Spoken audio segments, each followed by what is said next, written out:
Good evening, everyone. Am I audible? Can you hear me?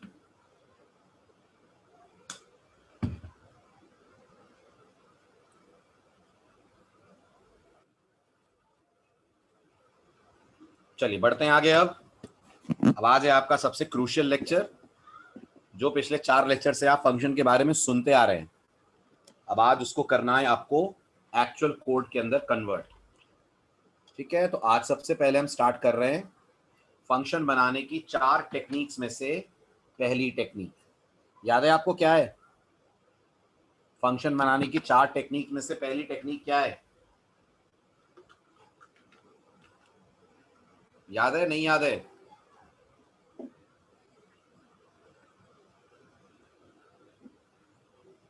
अरे function बनाने के 4 तरीके हैं ना रोहित। उन 4 में से पहला स्टाइल डिक्लेरेशन, डेफिनेशन, कॉल, ये तो फंक्शन डिजाइनिंग के स्टेप्स हैं।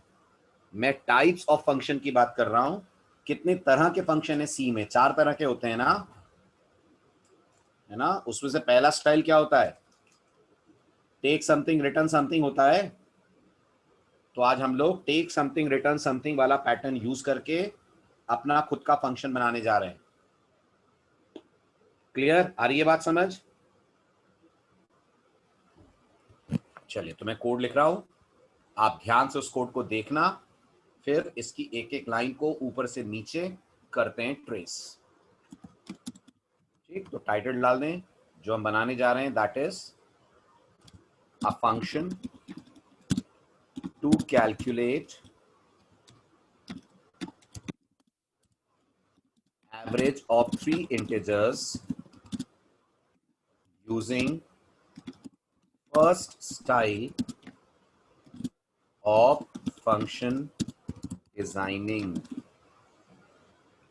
फंक्शन डिजाइन करने का फर्स्ट तरीका, फर्स्ट स्टाइल यूज करके फंक्शन डिजाइन करना जो कैलकुलेट करेगा 3 इंटीजर्स का average.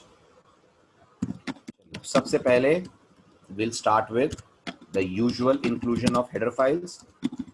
hash include stdio.h, hash include conio.h। उसके बाद हमारा फंक्शन डिक्लेयर होगा। ये होगा float average int comma int comma int. मैं लिख लूं, उसके बाद आपको एक एक लाइन समझाता हूं। Then will have main function. Within main एक इंटीजर होगा a, एक होगा b, एक होगा c। एक फ्लोट वेरिएबल हम लेंगे d। स्क्रीन को करेंगे क्लियर। प्रिंटफ के थ्रू यूजर से कहा जाएगा कि वो 3 इंटीजर्स एंटर करे।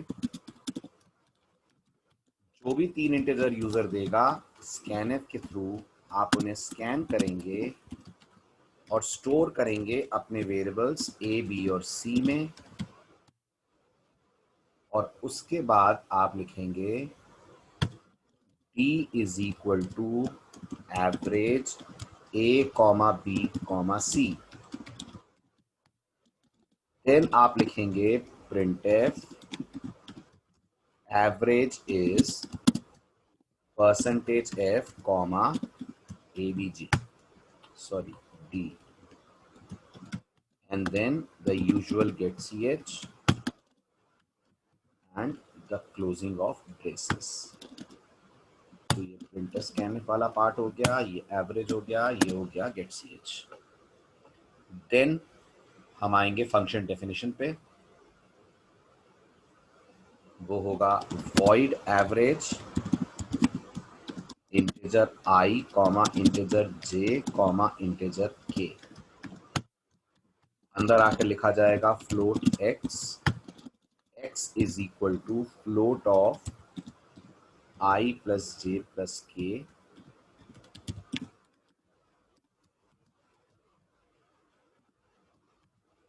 Divided by 3। और एक नई चीज, रिटर्न x। ये है आपका कंप्लीट कोड। सबसे पहले ये जो मैंने साइड में फंक्शन बनाया है, ये एक्चुअल में आपके प्रोग्राम में यहां आएगा। ये आ रही है बात समझ आपको? मेन के ठीक नीचे है ना। मेरे पास जगह नहीं है आपको एक्सप्लेन करने की यहाँ पे, इसलिए मैंने उसको साइड में लिखा है, वरना ये पूरा एक सिंगल प्रोग्राम है, हेडर फाइल से लेकर और रिटर्न एक्स तक ये पूरा हमारा एक सिंगल कोड है। पूरा है क्लियर? ठीक, तो अब मैं इसको वापस साइड में कर दे रहा हूं ताकि हम इसको प्रॉपरली ट्रेस कर पाए। ठीक है, अब स्टार्ट करते हैं इस पूरे कोड का ट्रेस। लेकिन इससे पहले कि मैं आपको इसका ट्रेस दूं, कुछ पुरानी बातें याद करनी होंगी। तो आप मुझे बताइए, जब हम फंक्शन बनाते हैं तो फंक्शन बनाने के लिए टोटल कितने स्टेप्स होते हैं? शाबाश मोनल, 3 स्टेप्स होते हैं। क्या होते हैं वो 3 स्टेप्स, बताइए। फंक्शन बनाने के तीनों स्टेप्स के नाम लीजिए। Very good. एक होता है फंक्शन का डिक्लेरेशन, एक होता है फंक्शन की डेफिनेशन, और एक होता है फंक्शन का कॉल। राइट, तीनों होते हैं। गुड।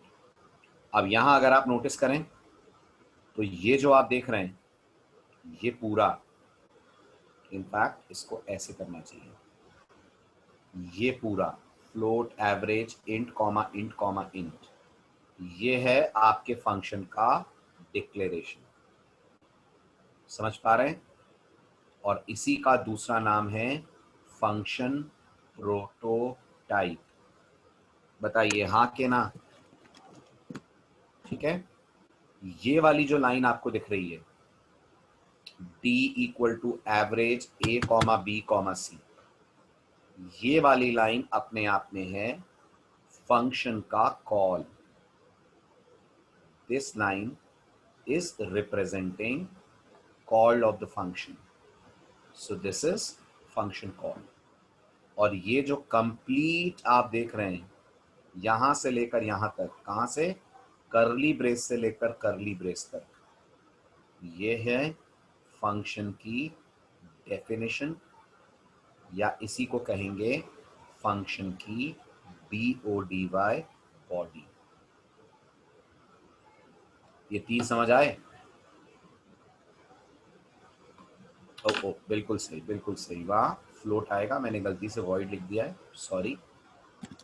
ठीक है, ये तीनों क्लियर हुए? पहला पॉइंट। दूसरा पॉइंट, फंक्शन डिक्लेरेशन कितनी चीजों से मिलकर बनता है? फंक्शन डिक्लेरेशन कितनी चीजों से मिलकर बनता है? गुड, 3 चीजों से मिलकर बनता है। क्या क्या है वो 3 चीजें? फंक्शन डिक्लेरेशन की 3 चीजें। Very good. Return type number 1, number 2 function का नाम, नंबर 3 फंक्शन के आर्ग्यूमेंट्स। तो अगर मैं आपसे पूछूं इस पर्टिकुलर लाइन में तीनों समझ आ रहे हैं आपको? तो आई होप आ रहे होंगे। ये जो पहला फ्लोट आपको दिख रहा है ये आपके फंक्शन की रिटर्न टाइप है। ओके, ये जो आपको एवरेज वर्ड दिख रहा है ये आपके फंक्शन का नाम है। ओके, और ये जो आपको दिख रहे हैं int comma int comma int, ये आपके फंक्शन के आर्ग्यूमेंट्स हैं। ये इनकी वोकैबुलरी। ठीक है, आगे बढ़े। ठीक, अब भले ही आपने अपने फंक्शन को लिखा मेन के ऊपर है, लेकिन आज भी हमारी पुरानी बात एप्लीकेबल है। कौन सी बात? कि कंपाइलर कोड कंपाइल भले ही फर्स्ट लाइन से करेगा, लेकिन ऑपरेटिंग सिस्टम जब रन करेगा आज भी प्रोग्राम रन करना स्टार्ट करेगा from the first line, that is main. याद रहेगा, आज भी आपका प्रोग्राम एग्जीक्यूशन मेन से ही स्टार्ट करेगा। Are you getting this point? Very good. अब ध्यान से प्रोग्राम का ट्रेस मेरे साथ समझिएगा। कंट्रोल मेन के अंदर आएगा, सबसे पहले उसे आपके प्रोग्राम में 4 डिक्लेरेशंस दिखेंगे, जिसमें 3 इंटीजर्स ABC हैं और एक फ्लोट आपने D बना रखा है। फाइन। जैसे ही कंपाइलर इस डिक्लेरेशन को देखेगा वो समझ जाएगा उसे इनके लिए मेमोरी में स्पेस एलोकेट करनी है। अगर मैं मान लूं ये आपके मेन फंक्शन का मेमोरी एरिया है, ध्यान से सुनना, ये आपके मेन फंक्शन का मेमोरी एरिया है, तो इस मेमोरी एरिया के अंदर कंपाइलर 4 वेरिएबल डिक्लेयर करेगा। 3 होंगे इंटीजर्स और चौथा होगा फ्लोट, दैट इज डी। तो ये ए, ये बी, ये सी और ये डी, और इन सबका कुछ ना कुछ एड्रेस होगा। व्हाट डू यू से? बिल्कुल, इन सबका अपने आप में कुछ ना कुछ मेमोरी एड्रेस जरूर होगा। ठीक, तो वो एड्रेस भी हम साथ में ड्रॉ करते चलते हैं। इमेजिन करिए ए और बी का मेमोरी एड्रेस है 1000 और 2000, और सी और डी का मेमोरी एड्रेस मान लेते हैं 3000 और 4000 है, और इनिशियली इन सब में गार्बेज है।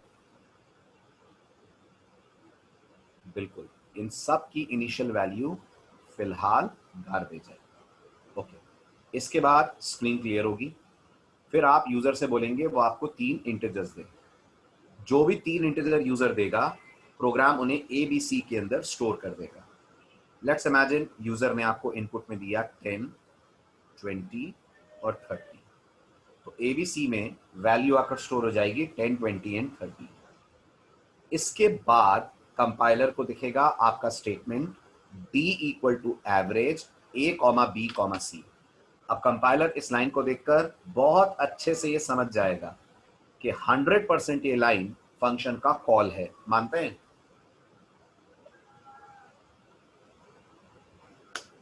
क्योंकि जो बात आप जानते हैं वो बात सी लैंग्वेज का कंपाइलर भी जानता है कि किसी भी नाम के बाद पैरेंथेसिस और सेमीकोलन हो तो वो नाम 100% फंक्शन का कॉल कहलाएगा।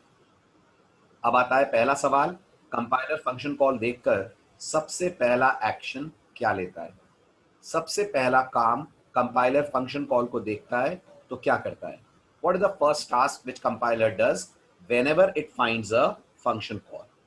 जवाब ध्यान से सुनना। जब भी कंपाइलर आपको फंक्शन कॉल करते हुए देखता है, उसका सबसे पहला काम होता है फंक्शन के डिक्लेरेशन को सर्च करना।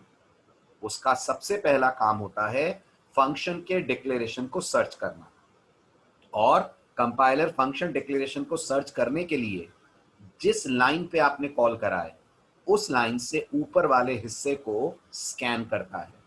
यानी अगर आपने एवरेज कॉल करा है लाइन नंबर 10 पे, तो कंपाइलर फंक्शन डिक्लेरेशन की सर्चिंग करेगा लाइन नंबर 1 से लेकर लाइन नंबर 9 के बीच में। इसलिए आज आपको पहली बार समझ में आ रहा होगा कि हम लोग हेडर फाइल्स को ऊपर क्यों अटैच करते हैं। समझ आ रहा है? हम लोग हेडर फाइल्स को हमेशा प्रोग्राम के टॉप पे क्यों अटैच करते हैं? उसका सिंपल सा कारण ये है कि जब कंपाइलर ने CLR SCR का कॉल देखा होगा तो कंपाइलर ने इस कॉल को हैंडल करने के लिए डिक्लेरेशन सर्च करा होगा, और डिक्लेरेशन सर्च करने के लिए वो CLR SCR से ऊपर वाली जगह पे जाता है। इसीलिए हेडर फाइल्स को हेड पे लगाते हैं, इसीलिए उनका एक्सटेंशन .h रखा गया है ताकि आप याद कर सके कि दे आर हेडर फाइल्स। आया समझ?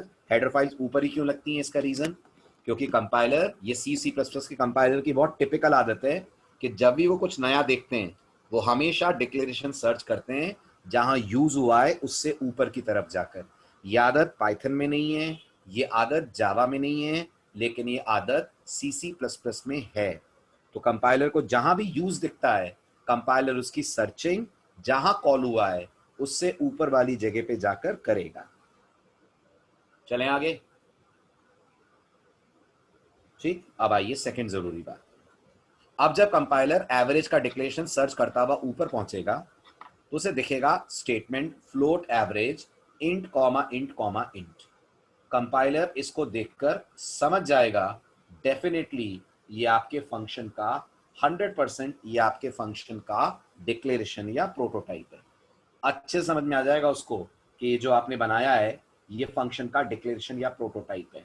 क्यों समझ में आ जाएगा उसको ये लाइन देखकर? इसलिए समझ में आ जाएगा उसको ये लाइन देखकर क्योंकि ये एवरेज के नाम के साथ डिक्लेयर्ड है।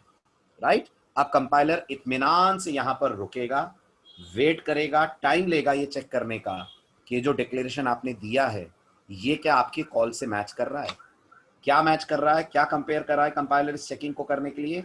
सिर्फ 2 चीजें कंपाइलर चेक करता है। क्या क्या 2 चीजें? गौर से सुनिएगा। नंबर 1, कंपाइलर चेक करता है कि जिस नाम से आपने फंक्शन कॉल करा है क्या आपने एग्जैक्टली उसी नाम से उसे डिक्लेयर करा है? बताइए, हमने करा है?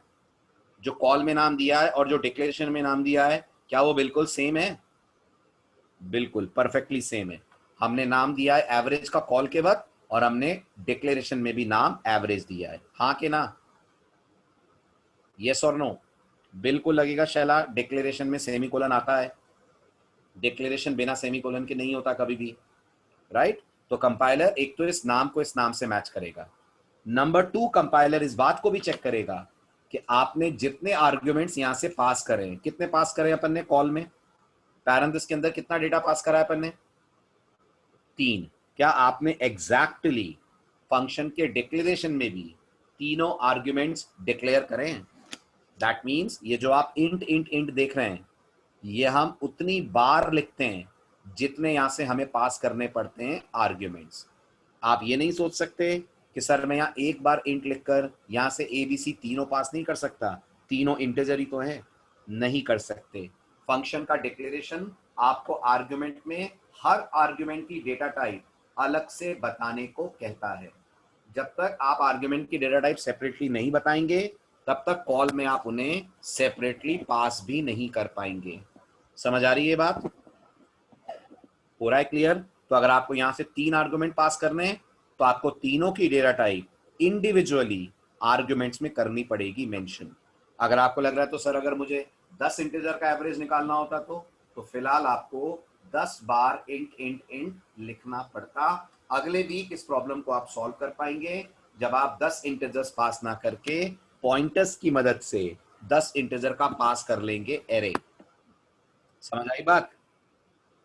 बट अभी तो पॉइंटर्स पढ़ा नहीं है, अभी आप पास करेंगे सारी वैल्यूज को कॉमा से सेपरेट करके इंडिविजुअली।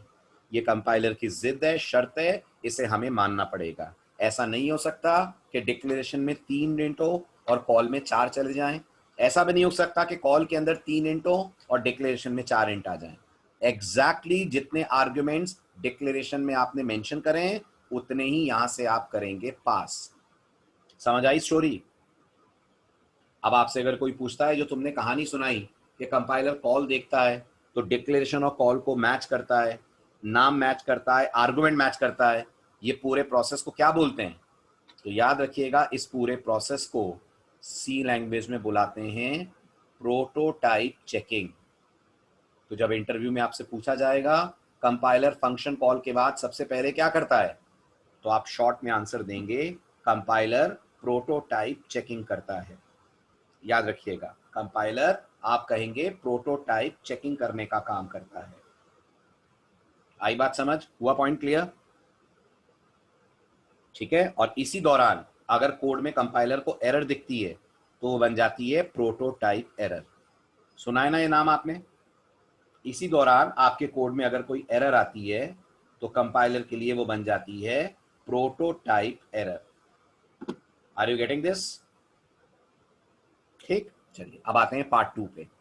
जब कंपाइलर फंक्शन का कॉल देखकर सेटिस्फाई हो जाता है, संतुष्ट हो जाता है कि कॉल और डिक्लेरेशन मैच कर रहे हैं, उसे कहीं गलती नजर नहीं आती कॉल और डिक्लेरेशन में, तो फिर कंपाइलर ये मन बना लेता है कि अब उसे मेन फंक्शन से जंप करके जाना है जहां एवरेज बना है उसकी तरफ। यानी अब कंपाइलर ट्रांजिशन करता है मेन से एवरेज की तरफ, और इस दौरान इस प्रिंटफ और गेट सी एच का क्या होता है? ये प्रिंटफ और गेट सी एच वेट करते हैं। किस बात का वेट करते हैं? कंपाइलर के फंक्शन कॉल का एग्जीक्यूशन पूरा करके वापस लौटने का। इन्हें तभी मौका मिलता है आगे बढ़ने का, चलने का, जब फंक्शन का एग्जीक्यूशन पूरा हो जाए। यस और नो? ठीक, अब और ज्यादा ध्यान से सुनना, अब बहुत ज्यादा इंपॉर्टेंट पॉइंट पे आ रहा हूं मैं। अब जब कंपाइलर कॉल देखकर डिक्लेरेशन वगैरह मैच करके यहां से यहां छलांग लगाता है, तो आपके दिए गए इस कॉल को आपने लिखा है d equal to average a comma b comma c। आपके दिए गए इस कॉल को कंपाइलर अपने लेवल पे कन्वर्ट करता है, अपने लेवल पे चेंज करता है, बदलता है। क्या कन्वर्ट करता है, क्या चेंज करता है, क्या बदलता है? तो इसका जवाब बहुत सिंपल है। आपने पास करा है ABC वेरिएबल्स। ध्यान देना, आपने पास करा है ABC वेरिएबल्स को। कंपाइलर एक्चुअल में यहां से ABC वेरिएबल्स पास नहीं करेगा, कंपाइलर यहां से इन ABC की कॉमा से सेपरेट करते हुए पास करेगा वैल्यूज। यानी हमने भेजा था ABC, लेकिन एक्चुअल में एवरेज तक क्या पहुंचेगा? ABC नहीं पहुंचेगा, ABC का डेटा पहुंचेगा, ABC के कंटेंट्स पहुंचेंगे, ABC की वैल्यूज पहुंचेंगी। और अगर मैं आपसे पूछूंगा ये क्या कहलाता है, इसी कारण से आज एक नया टर्म आप सुनो, इस तरीके के कॉल्स को सी लैंग्वेज में बोलते हैं पास या कॉल बाय वैल्यू। ठीक, ये वर्ड अब आप जिंदगी भर सुनते रहेंगे अगर सॉफ्टवेयर डेवलपमेंट से आप जुड़े रहते हैं अपनी लाइफ में काफी समय तक। कोई भी दुनिया की लैंग्वेज पढ़िए, ये पास बाय वैल्यू आपके सामने आता रहेगा। क्या है pass by value? Pass by value एक फ्रेज है, एक वोकैबुलरी है। क्या बताती है ये बताती है जब हम फंक्शन को कॉल करते हैं और हम कॉलिंग में पैरेंथेसिस में वेरिएबल्स लिखते हैं, तो एक्चुअल में वेरिएबल्स नहीं जाते, उन वेरिएबल्स की जगह उनका डेटा जाता है, उनके कंटेंट्स जाते हैं, उनकी वैल्यू जाती है, इसलिए ये कहलाता है कॉल या पास बाय वैल्यू। फिर अगला डाउट आएगा, और भी किसी तरह से कॉल हो सकता है क्या? हाँ बिल्कुल हो सकता है, अगले हफ्ते आप उसे भी पढ़ेंगे। वो इससे ज्यादा पॉपुलर तरीका है कॉल का, और वो कहलाता है कॉल या पास बाय रेफरेंस। ये क्या है? ये कहलाता है कॉल या पास बाय वैल्यू। इसमें क्या पास हो रहा है? इसमें वेरिएबल की वैल्यू पास हो रही है। और उसमें क्या पास होगा कॉल या पास बाय रेफरेंस में? उसमें वेरिएबल का पास होगा एड्रेस। क्यों पास होता है एड्रेस? अभी कोई मतलब नहीं है पढ़ने का, वो पढ़ेंगे जैसे ही पॉइंटर स्टार्ट होगा। बस इतना दिमाग में रखिए, आर्गुमेंट पासिंग के सी लैंग्वेज में दो स्टाइल होते हैं, one is called call by value, other one is called call और पास बाय रेफरेंस। आज हम लोग पढ़ रहे हैं कॉल बाय वैल्यू। ठीक, आगे बढ़ू, जल्दी जल्दी बोले आगे बढ़ू। ठीक, अब कंपाइलर थाली सजाता है, ध्यान दीजिएगा, प्लेट सजाता है, उस प्लेट में 10 20 30 रखता है, और ये प्लेट लेकर एवरेज फंक्शन के घर पहुंचता है। जैसे ही कंपाइलर एवरेज के घर पहुंचता है, कंपाइलर के पास ये जो 10 20 30 है, ये उसे एवरेज के अंदर स्टोर करने हैं। कहां स्टोर करेगा कंपाइलर 10 20 30? ये पैरेंथेसिस में जो आप देख रहे हैं आई, जे और के में स्टोर करेगा। फिर सवाल आता है ये इंट आई, इंट जे, इंट के क्या कहलाते हैं? तो गौर करिएगा, ये कहलाते हैं आर्ग्यूमेंट्स। फिर सवाल आता है तो फिर ये एबीसी क्या कहलाते थे? ध्यान दीजिएगा, ये भी कहलाते हैं आर्ग्यूमेंट्स। फिर आता है सवाल दोनों में फर्क क्या है? फिर आता है सवाल दोनों में फर्क क्या है? तो गौर से सुनना, जो आप पास करते हैं उन्हें हम लोग बोलते हैं एक्चुअल आर्ग्यूमेंट, और जिनमें इनकी वैल्यूज को ले जाकर कंपाइलर कॉपी करता है, जिनमें आप इन्हें रिसीव करते हैं, उन्हें कहा जाता है फॉर्मल आर्ग्यूमेंट। तो ये आई जे के क्या कहलाएंगे? ये कहलाएंगे फॉर्मल आर्ग्यूमेंट, और ये जो एबीसी हैं ये कहलाएंगे एक्चुअल आर्ग्यूमेंट। और इनमें बहुत गहरा रिश्ता नाता होता है जब फंक्शन कॉल एग्जीक्यूट होता है। क्या रिश्ता नाता होता है?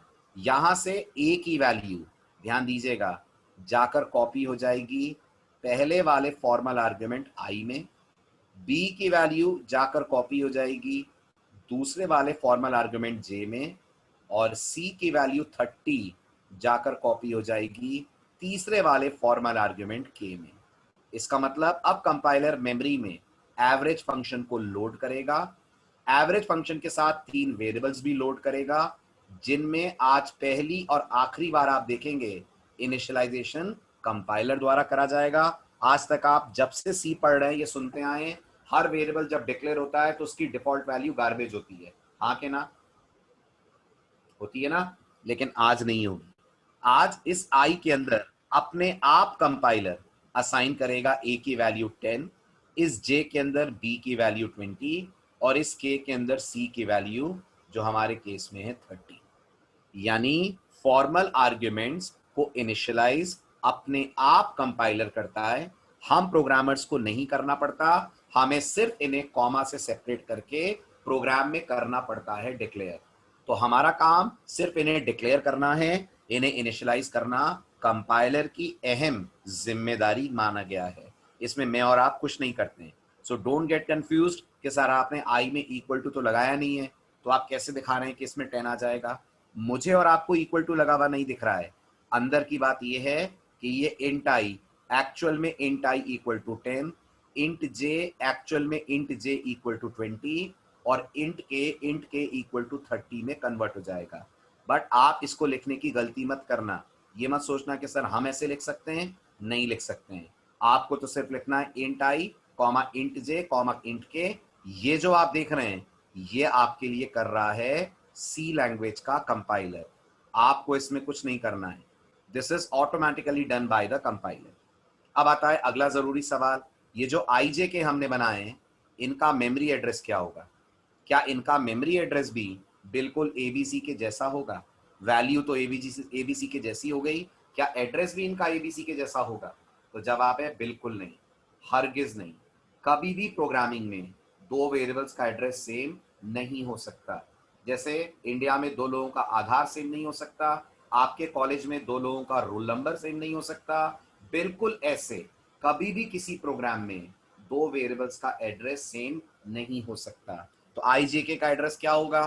तो जवाब है क्या होगा नहीं पता, लेकिन ये जरूर पता है क्या नहीं होगा, और जवाब है वो 1000 2000 3000 4000 ये नहीं होगा, इनके अलावा कोई पांचवा ही एड्रेस होगा।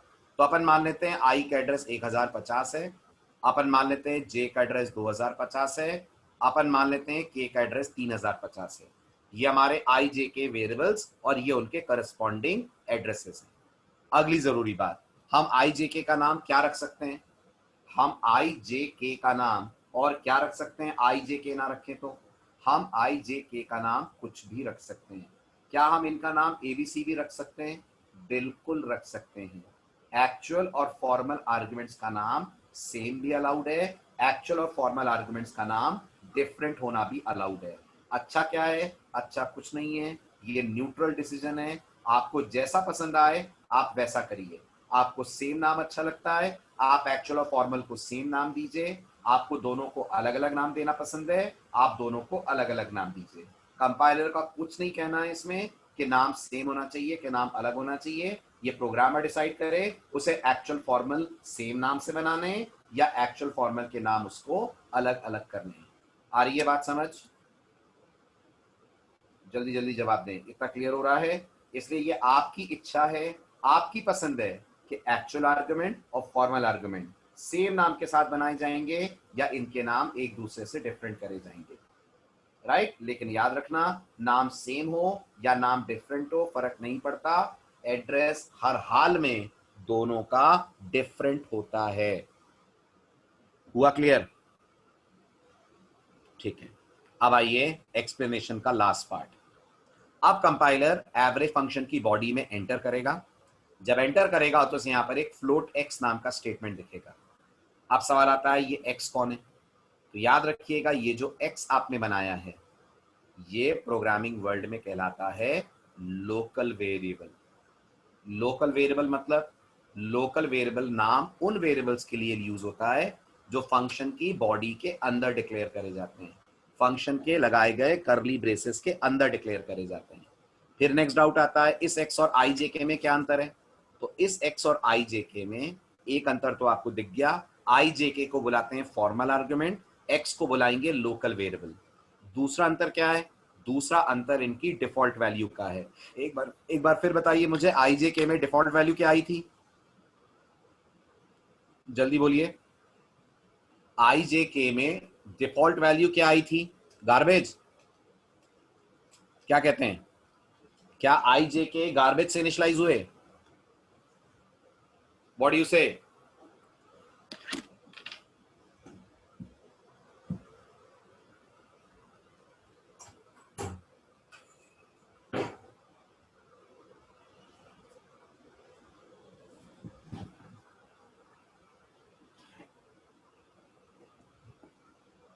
वेरी गुड, इनमें डिफॉल्ट वैल्यू गार्बेज नहीं आई, इनमें डिफॉल्ट वैल्यू 10 20 30 आई।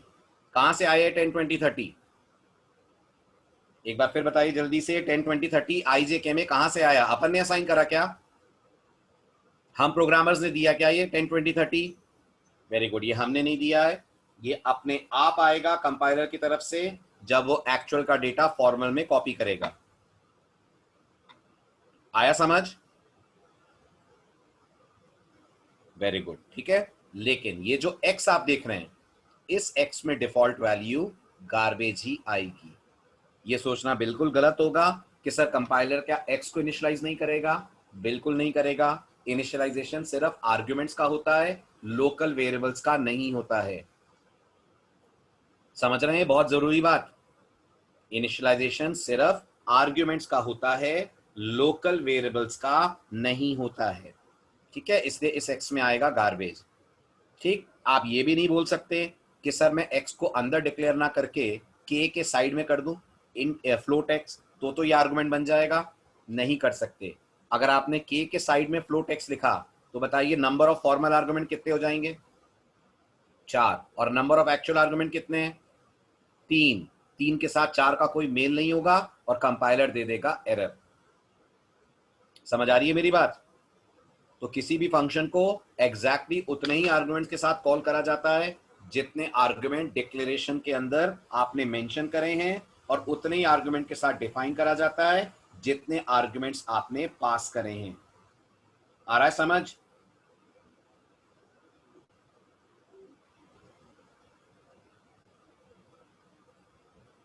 हो रहा है क्लियर?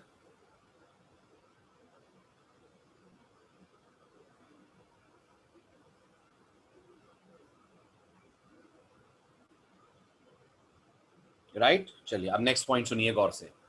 नेक्स्ट जरूरी बात, अगर आपसे मैं कहूं ये जो फ्लोट एक्स हमने बनाया है, क्या ये एक्स हम लोग मेन में नहीं बना सकते?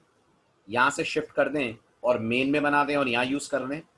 ये बिल्कुल असंभव, इम्पॉसिबल बात है। ये सबसे बड़ी गलती है जो मैंने सी में बिगनर्स को करते हुए देखा है, और सी में नहीं, जावा पाइथन तक करते हैं।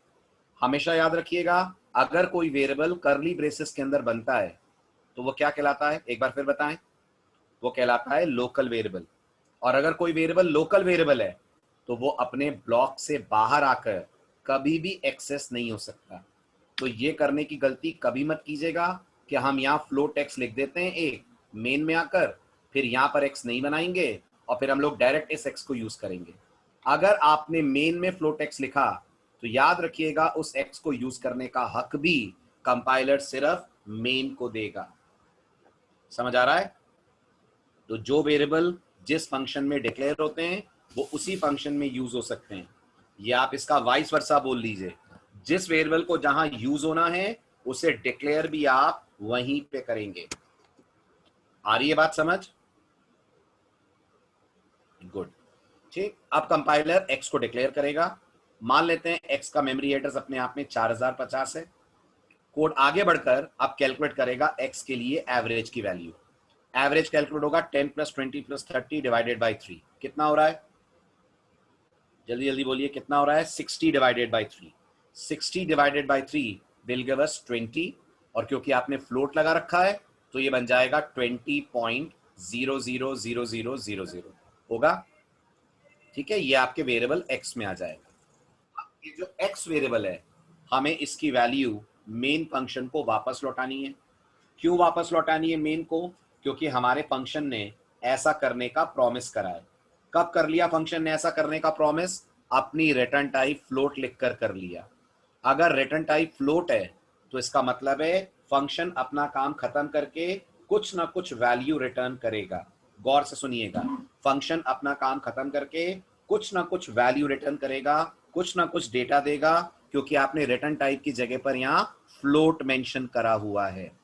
जैसे ही कंपाइलर देखेगा आपने यहाँ फ्लोट मेंशन करा है, वो ये उम्मीद करेगा कि एवरेज अपना काम खत्म करने के बाद मेन को वैल्यू वापस लौटाए।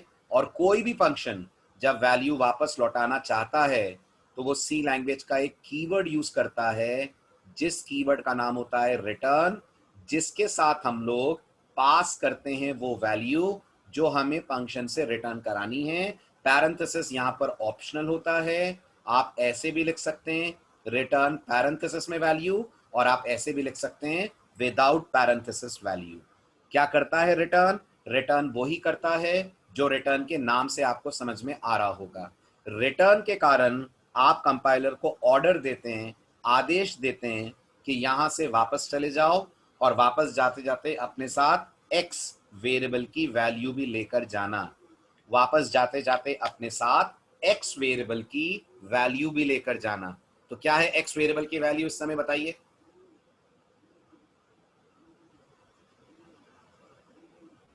एक्स वेरिएबल की वैल्यू इस समय 20.0 है, तो कंपाइलर अपने साथ ये 20.0 वैल्यू लेकर रिटर्न होगा और रिटर्न होकर वहीं वापस जाएगा जिस लाइन से कॉल आया था। बताइए जरा कॉल कौन सी लाइन से आया था? बताइए जरा कॉल कौन सी लाइन से आया था? कॉल इस लाइन से आया था, d equal to average a comma b comma c. तो ये वैल्यू लेकर कंपाइलर यहां आएगा, ये पूरा statement average a comma b comma c हट जाएगा और इसकी जगह कंपाइलर इसमें कॉपी कर देगा रिटर्न करी गई वैल्यू। क्या रिटर्न हुई है वैल्यू? 20.0, तो यहां रिटर्न हो जाएगा 20.0 और ये 20.0 आपके d वेरिएबल में कॉपी हो जाएगा। आया समझ? हुआ क्लियर? अब रहा सवाल इनका क्या होगा, ये आई जे के एक्स इनका क्या होगा?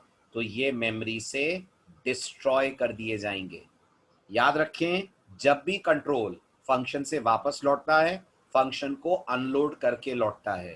फंक्शन मेमोरी में एक ही बार कॉल होकर लोड होते हैं, उतनी देर तक रहता है फंक्शन का पूरा पार्ट जितनी देर तक बॉडी रन हो रही है, और जैसे ही फंक्शन का बॉडी एग्जीक्यूशन खत्म हुआ, फंक्शन के तमाम वेरिएबल्स डिस्ट्रॉय कर दिए जाते हैं। अब फिर से फंक्शन मेमोरी में कब आएगा? फिर से आएगा जब आप फिर इस फंक्शन को प्रोग्राम में कॉल करेंगे। जितनी बार कॉल करेंगे उतनी बार लोड होगा, वेरिएबल्स को जगह मिलेगी, वेरिएबल्स अपना काम करेंगे और जैसे ही फंक्शन का एग्जीक्यूशन खत्म होगा, वेरिएबल्स डिस्ट्रॉय कर दिए जाएंगे। हुआ क्लियर? हुआ ये पॉइंट? ठीक है। अब इसके बाद ये जो दो प्रिंटफ और गेटसेट इंतजार कर रहे थे, इनका इंतजार खत्म होगा। इस डी की वैल्यू को आप स्क्रीन के ऊपर डिस्प्ले होता हुआ देखेंगे, जिसमें कंपाइलर आपको वैल्यू दिखाएगा 20.000000।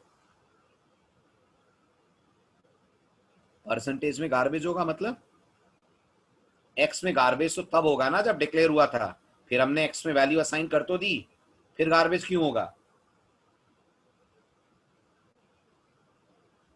क्यों सेजल, एक्स में गार्बेज क्यों लग रहा है आपको? एक्स में गार्बेज तब था जब वो डिक्लेयर हुआ था, फिर ये असाइनमेंट स्टेटमेंट भी तो चला। दिखा आपको? नहीं दिखा?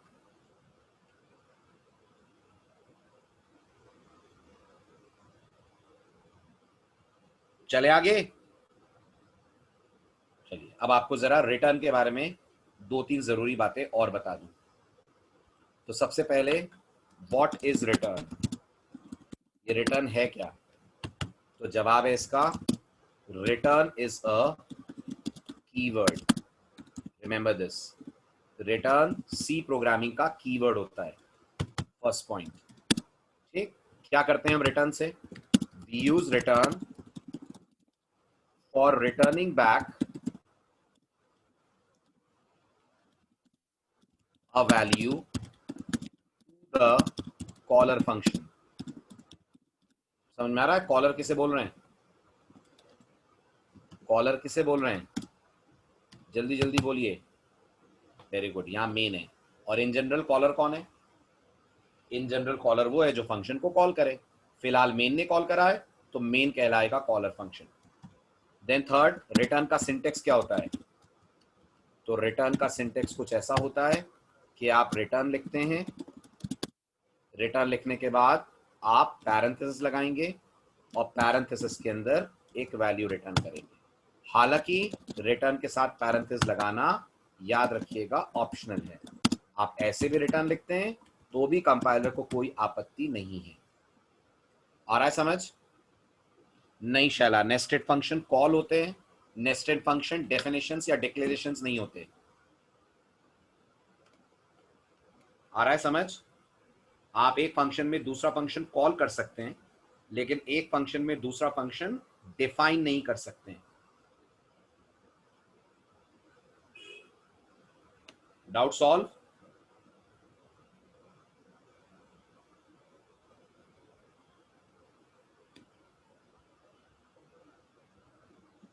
वो अलग कहानी है दीपांकर, वो मैंने आपसे कहा था सी प्लस प्लस में पढ़ेंगे अपन, अभी समझ में नहीं आएगा रिटर्न जीरो का पर्पस क्या है।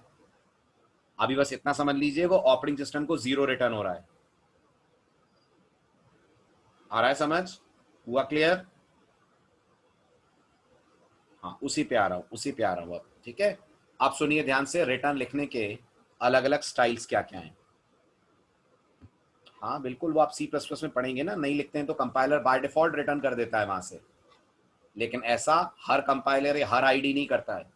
आप माइक्रोसॉफ्ट के आईडी पे काम करेंगे तो रिटर्न लिखना कंपलसरी होगा। ठीक है, अब ध्यान से सुनिए, रिटर्न कहता है आप रिटर्न के साथ सिर्फ कोई एक सिंगल वैल्यू रिटर्न करा सकते हैं। तो मैं आपके सामने कुछ रिटर्न स्टेटमेंट्स लिख रहा हूं, आप उन रिटर्न स्टेटमेंट्स को देख के मुझे बताइएगा कौन सा रिटर्न स्टेटमेंट वैलिड है, कौन सा रिटर्न स्टेटमेंट इनवैलिड है। ठीक है, मैं आपको कुछ रिटर्न लिख के दे रहा हूं, टेक द करेक्ट वन। तो सबसे पहले बताइए, क्या हम किसी फंक्शन में रिटर्न 10 लिख सकते हैं? Is it valid? बिल्कुल, कंपाइलर ये मानकर चलेगा कि आपका फंक्शन 10 रिटर्न कर रहा है। ठीक, सेकंड, क्या हम किसी फंक्शन में रिटर्न क्यू लिख सकते हैं, ये मानते हुए कि क्यू एक वेरिएबल है? बिल्कुल, कंपाइलर क्यू की वैल्यू रिटर्न कर देगा। क्या हम किसी फंक्शन में रिटर्न क्यू प्लस आर कर सकते हैं? बिल्कुल कर सकते हैं। जब आप ये रिटर्न करेंगे तो गौर करिए, ऐड होकर इनका सम रिटर्न होगा, दो वैल्यू रिटर्न नहीं हो रही है। याद रखिएगा, रिटर्न दो वैल्यू रिटर्न नहीं कर सकता, रिटर्न जब भी रिटर्न करता है एक ही वैल्यू रिटर्न करता है। बट हमारे इस कोड के अंदर कंपाइलर एक ही वैल्यू रिटर्न होती हुई देखेगा, क्योंकि आप जब क्यू और आर को ऐड करेंगे तो सम कितनी वैल्यूज का आएगा?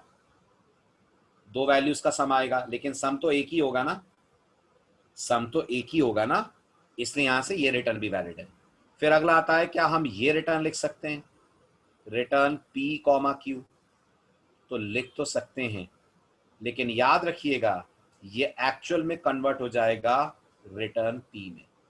आप यार जितनी भी वैल्यूज रिटर्न कराएंगे कॉमा लगाते हुए, उन सबको इग्नोर करके कंपाइलर सिर्फ पहली वाली वैल्यू रिटर्न करवा देगा।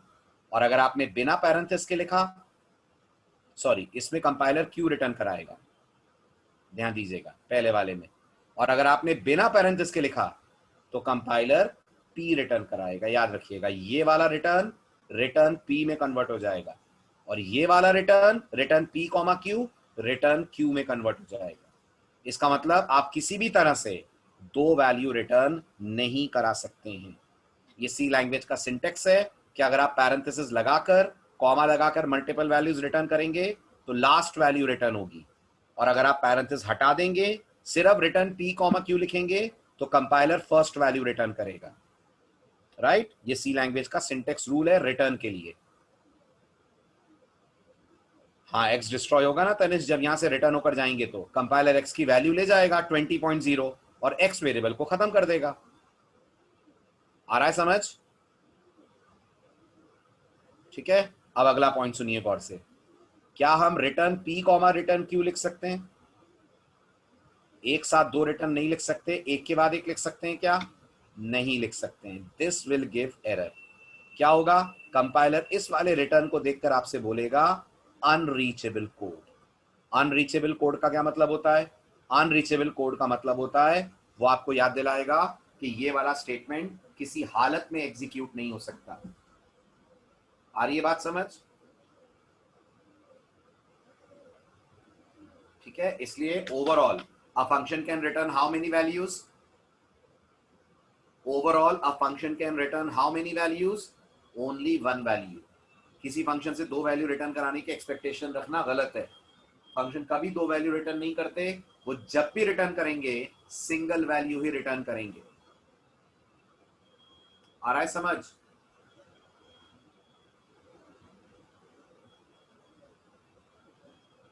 क्लियर हुआ?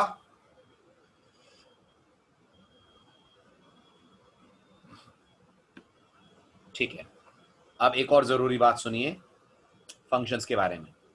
इस प्रोग्राम में मुझे बताइए, मैंने फंक्शन डिक्लेयर कहां करा है और डिफाइन कहां करा है? वापस जरा नीट एंड क्लीन तरीके से नए पेज पे लिख रहा हूं।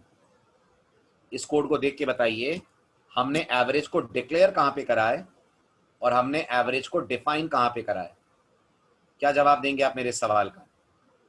एवरेज डिक्लेयर मेन के ऊपर करा गया है और डिफाइन करा गया है मेन के बाद। ऐसा ही है ना? आपने इसे मेन के ऊपर डिक्लेयर करा है और मेन के बाद आपने इसको डिफाइन करा हुआ है, लाइक दिस।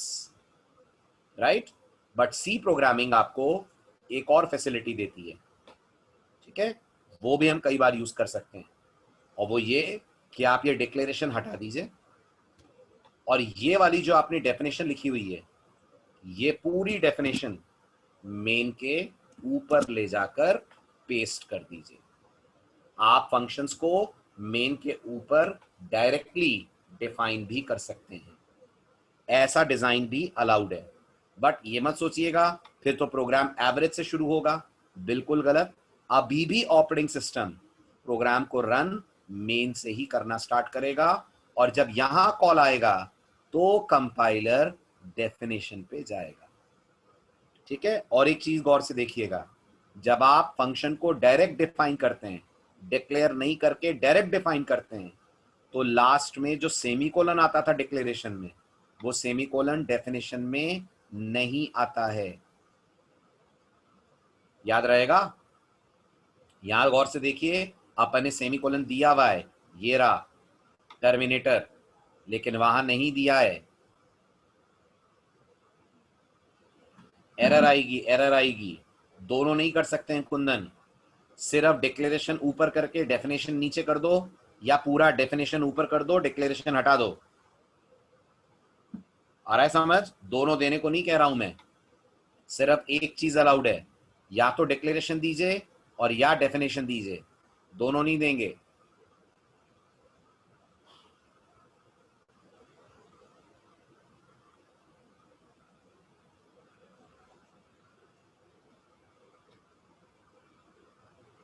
नहीं, ये कोई टॉप डाउन नहीं हुआ मोनल। टॉप डाउन बॉटम अप इसको नहीं बोलते हैं। Top down bottom up program जैसे हम बनाते हैं उसको बोलते हैं। टॉप डाउन ये पहले भी था, टॉप डाउन ये अभी भी है। ये जो दूसरा वाला स्टाइल आप देख रहे हैं वो भी टॉप डाउन ही है। टॉप डाउन का मतलब होता है आप सबसे पहले अपने प्रोग्राम के अंदर मेन पार्ट बनाएं, फिर उसके बाद बाकी के पार्ट्स डिजाइन करें। Okay,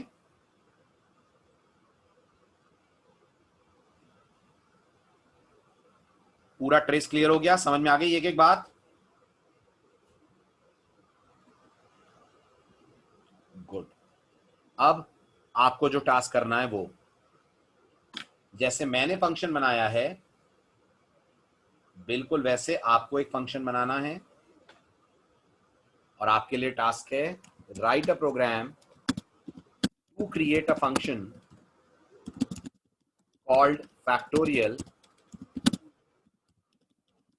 which should accept an integer as argument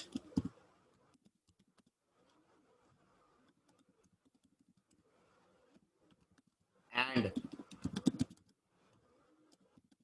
should calculate and return its factorial. Should calculate and return its factorial. एक ऐसा फंक्शन बनाना है जो पैरामीटर में एक इंटीजर ले और उसका फैक्टोरियल कैलकुलेट करके रिटर्न करे। और ध्यान क्या रखना है? ध्यान रखना है make sure that your function returns 1 if 0 is passed. समझ आई बात? 0 का फैक्टोरियल 1 होता है ना, तो आपका फंक्शन अगर 0 हम पास करें तो रिटर्न 1 करे, ध्यान रखिएगा। ये पहला टास्क। दूसरा टास्क जो आपको करना है, write a program to create a function called convert which should accept a character as argument and return it by converting from lowercase to uppercase and vice versa. अगर कैरेक्टर लोअर केस में है तो अपर हो जाए, अगर अपर में है तो लोअर हो जाए, और अगर पास करा जाता है कोई symbol, if the passed character is not an alphabet, अगर अल्फाबेट नहीं है तो फिर वो जैसा है वैसा ही रिटर्न हो जाए। then it should be returned as it is. आ रहा है समझ?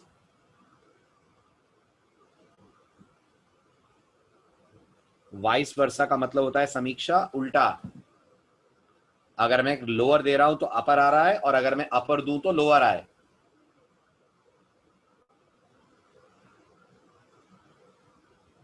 क्लियर? ये दो हैं आपके आज के असाइनमेंट्स। ठीक, और जो उस दिन दिए थे वो हो गए। पासवर्ड वाला हो गया, मल्टीपल चांस दे दिया आपने यूजर को। Very good. क्या किया उसमें? मल्टीपल चांस कैसे दिए? नेस्टेड लूप लगा होगा, लगा? Good, very good. Nested loop यानी एक आउटर लूप रहेगा, एक इनर लूप रहेगा, और आप मल्टीपल चांस यूजर को दे पाएंगे।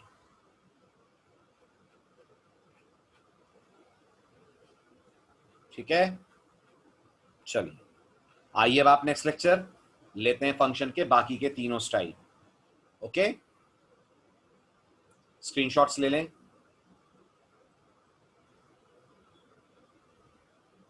This is page 1,